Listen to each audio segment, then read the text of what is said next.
हमारे गंभीरपुर से लाख लाख से गुजार है।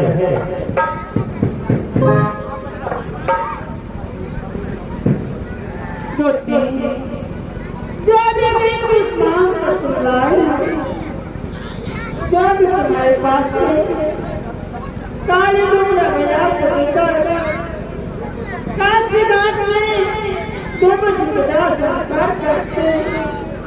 अपने रात इस समय काली बाजार बुलाती भैया भैया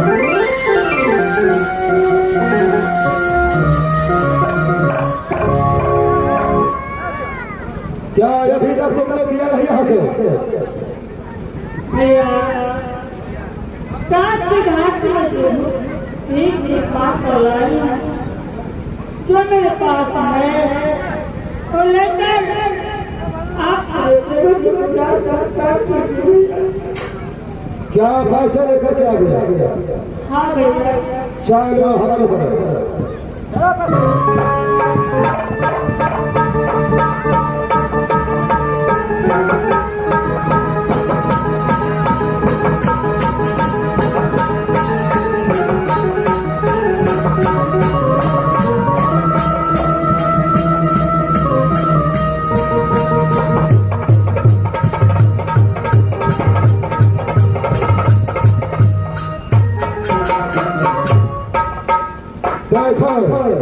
बोलिए भैया इसलिए तुम्हें माफी करता हूँ, तोरे भेद भेद करके लाया, इसलिए मैं तुम्हें कफन का भी कीमत छूट करता हूँ।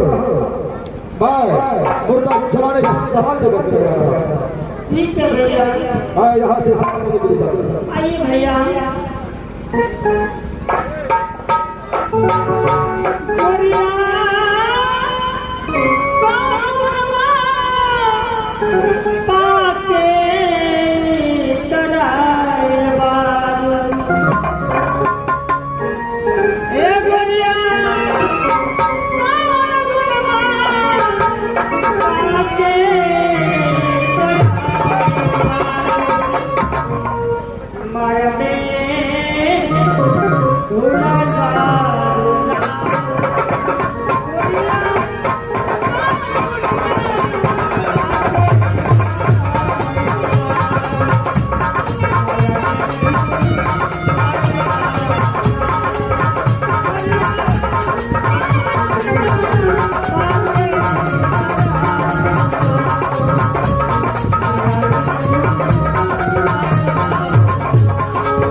पिला मत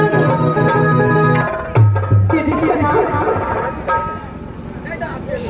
तुलसीदास ने रामायण लिखे हैं कि जीवन बिना दे नदी बिना बारी कैसे प्राण पुरुष बिना नारी। अरे जिस नदी में पानी नहीं है हाँ एक कोई नदी नहीं है और इस दुनिया संसार में जिस नारी के पुरुष नहीं है एक कोई नारी नहीं है। आप यहाँ से राज्य को वापस चले जाइए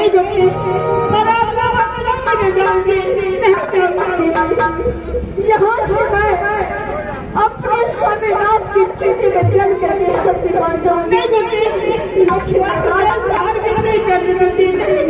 राज्य को वापस नहीं जाऊंगी।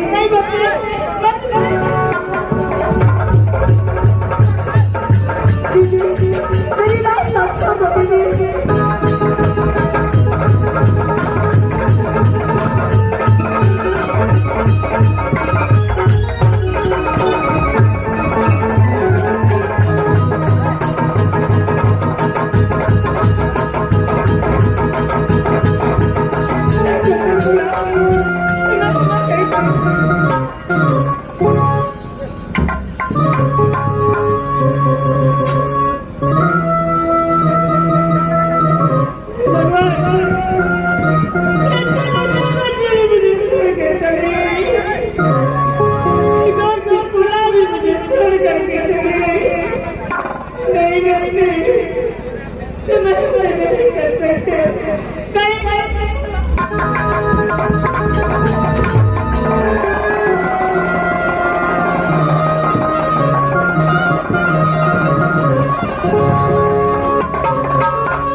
मास्टर साहब, मैं निर्दोष के कारण सफेदा बन करके दुनिया संसार में भ्रमण करूंगा। रही रही हो याद बाबू, या मैं दूसरा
के मिल जाएगा तो उसे पकड़ करके लाल बाग ले जा करके उस सांपों को बेच करके अपना पेट का गुजारा करूंगा। दोस्त का कारण मैं सफेदा बना हूं, यहाँ से मैं दूसरे जंगल जा रहा हूँ।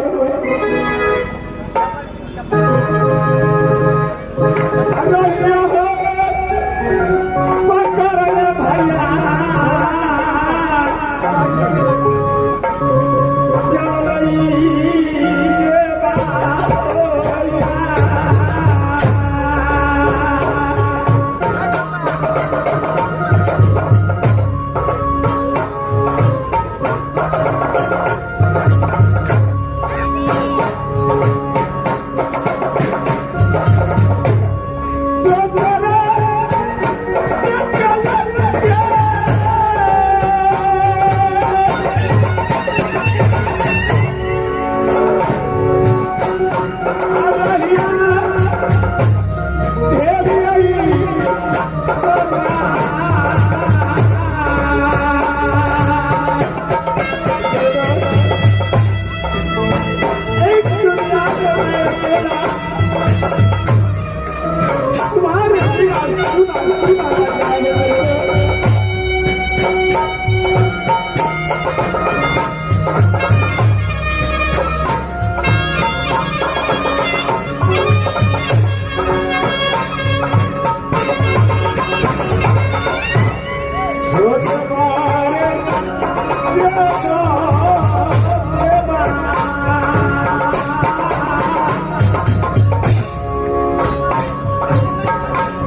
अपने सामने तुझे बिल्कुल कर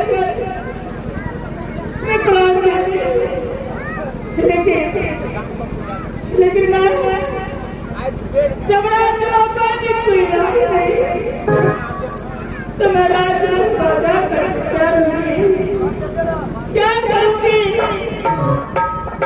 जिस जबल को अपने पुत्र सेवन करके रखती थी जब वही मेरा न संग्राम न भक्ति तो मैं किसको दिखाने के लिए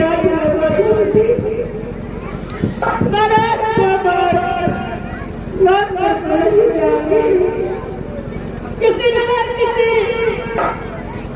वन में जाकर किसी नगर में रहकर मां का कानूनी लेकिन आज नहीं जाऊंगी